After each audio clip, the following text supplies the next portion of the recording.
Assalamualaikum warahmatullahi wabarakatuh. Waalaikumsalam warahmatullahi wabarakatuh. Jadi kami di sini akan menjelaskan hasil dari mind mapping yang telah kami buat dengan judul bioteknologi.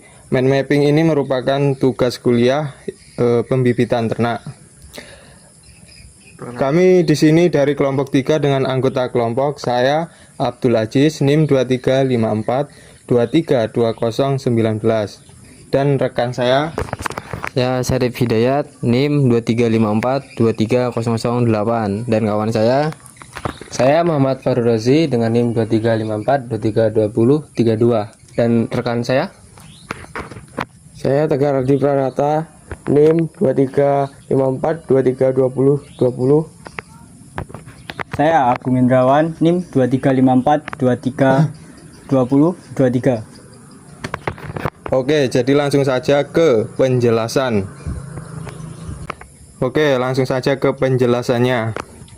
Jadi berikut merupakan struktur dari bioteknologi.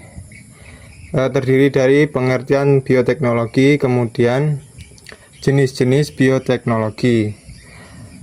Terdiri dari 4. Yang pertama, bioteknologi merah, kemudian bioteknologi putih atau abu-abu, bioteknologi hijau, dan juga yang terakhir bioteknologi biru.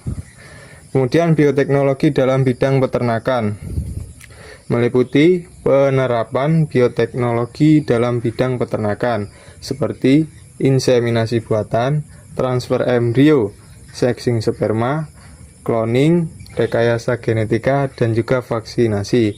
Kemudian adapun manfaat dari bioteknologi peternakan meliputi yang pertama, peningkatan produksi, pengendalian penyakit, ketiga, peningkatan nutrisi, keempat, keberlanjutan, dan juga desivilasi produk, kemudian yang terakhir, menciptakan ternak unggul.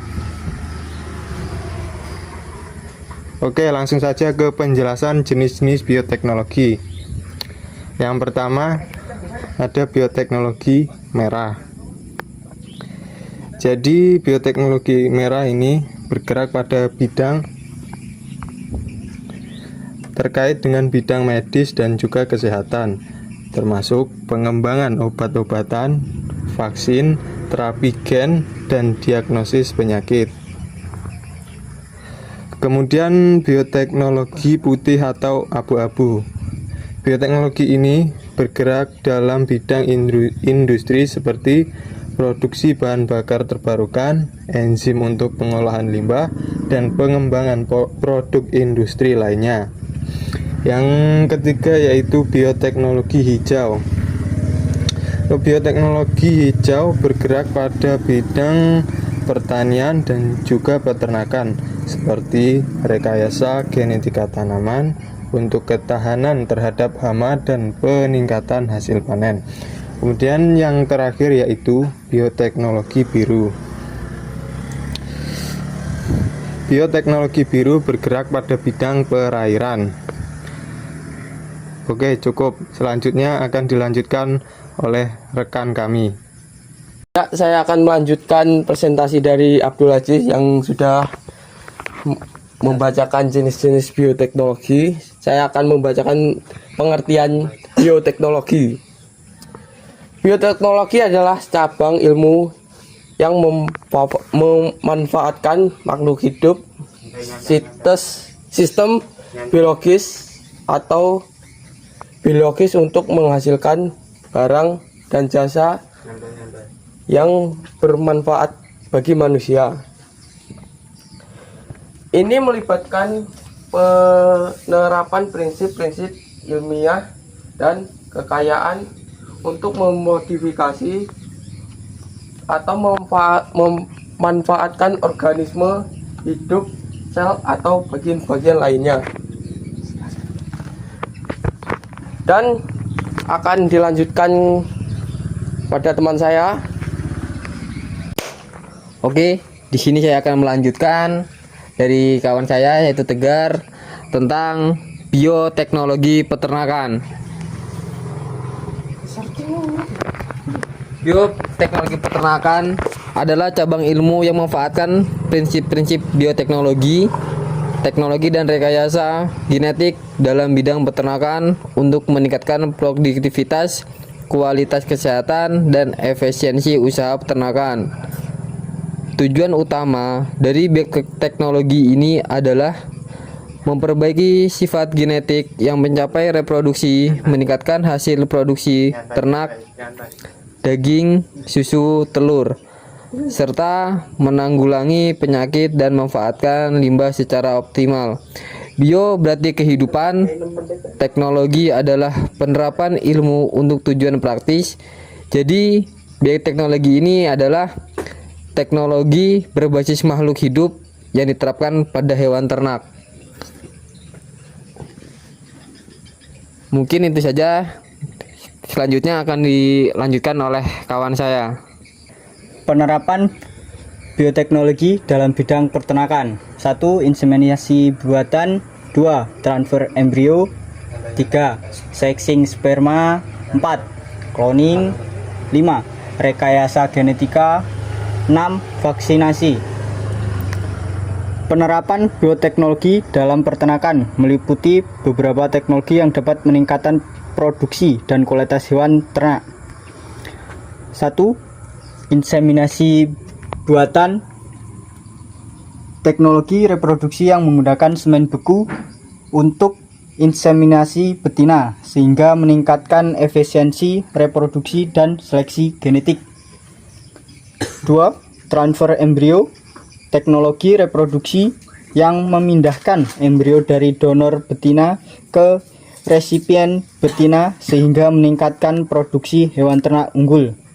3. Sexing sperma. Teknologi yang memungkinkan pemilihan jenis kelamin anak sapi dengan memisahkan sperma X dan Y sehingga meningkatkan efisiensi produksi. 4. Cloning. Teknologi reproduksi yang menghasilkan individu yang identik secara genetik sehingga memungkinkan produksi hewan ternak unggul dalam jumlah besar. 5. Rekayasa genetika. Rekayasa genetika teknologi yang memudahkan modifikasi gen-gen hewan ternak untuk meningkatkan sifat-sifat unggul seperti ketahanan terhadap penyakit atau peningkatan reproduksi. 6. Vaksinasi. Penggunaan vaksin untuk mencegah penyakit pada hewan ternak sehingga meningkatkan kesehatan dan produksi. Penerapan bioteknologi dalam peternakan memiliki beberapa manfaat seperti 1. Meningkatkan produksi dan kualitas hewan ternak. 2. Meningkatkan kesehatan hewan ternak. 3. Mengurangi biaya produksi. 4. Meningkatkan keamanan pangan. Namun, penerapan bioteknologi dalam peternakan juga memiliki beberapa tantangan dan resiko. 1. Etika dan kesejahteraan hewan. 2. Keamanan dan regulasi. 3. Resiko tidak diketahui. Dengan demikian, penerapan bioteknologi dalam peternakan dapat menjadi alat yang efektif untuk meningkatkan produksi dan kualitas hewan ternak. Namun perlu diimbangi dengan pemahaman yang baik tentang risiko dan tantangannya. Jadi begitulah presentasi dari saya. Dari yang dibacakan rekan saya tadi tentang manfaat bioteknologi peternakan. Peningkatan produksi. Peningkatan produksi bioteknologi dapat meningkatkan kuantitas dan kualitas produk peternakan seperti daging, susu, dan telur. Pengendalian penyakit. Pengendalian penyakit, vaksin, dan teknik diagnostik yang dikembangkan melalui bioteknologi dapat membantu mencegah dan mengendalikan penyakit pada hewan ternak. Yang ketiga, peningkatan nutrisi. Perbaikan nutrisi atau peningkatan nutrisi bioteknologi dapat digunakan untuk meningkatkan nilai nutrisi pakan ternak sehingga hewan ternak dapat tumbuh lebih optimal. Yang keempat, keberlanjutan. Keberlanjutan bioteknologi dapat membantu menciptakan sistem peternakan yang lebih berkelanjutan, misalnya dengan mengurangi penggunaan antibiotik dan meningkatkan efisiensi penggunaan pakan. Yang kelima, diversifikasi produk. Diversifikasi produk bioteknologi dapat membuka peluang untuk menghasilkan produk-produk turunan dari peternakan yang lebih beragam. Yang keenam, menciptakan ternak unggul. Menciptakan ternak unggul melalui rekayasa genetika bioteknologi dapat membantu menciptakan ternak unggul dengan sifat-sifat yang diinginkan, seperti pertumbuhan yang lebih cepat, produksi susu yang lebih tinggi, atau ketahanan terhadap penyakit. Oke, sekian dari saya. Jadi demikian yang dapat kami sampaikan. Yang kami sampaikan merupakan hasil dari diskusi berupa mind mapping. Apabila ada kurang lebihnya, kami mohon maaf. Kami akhiri. Wassalamualaikum warahmatullahi wabarakatuh.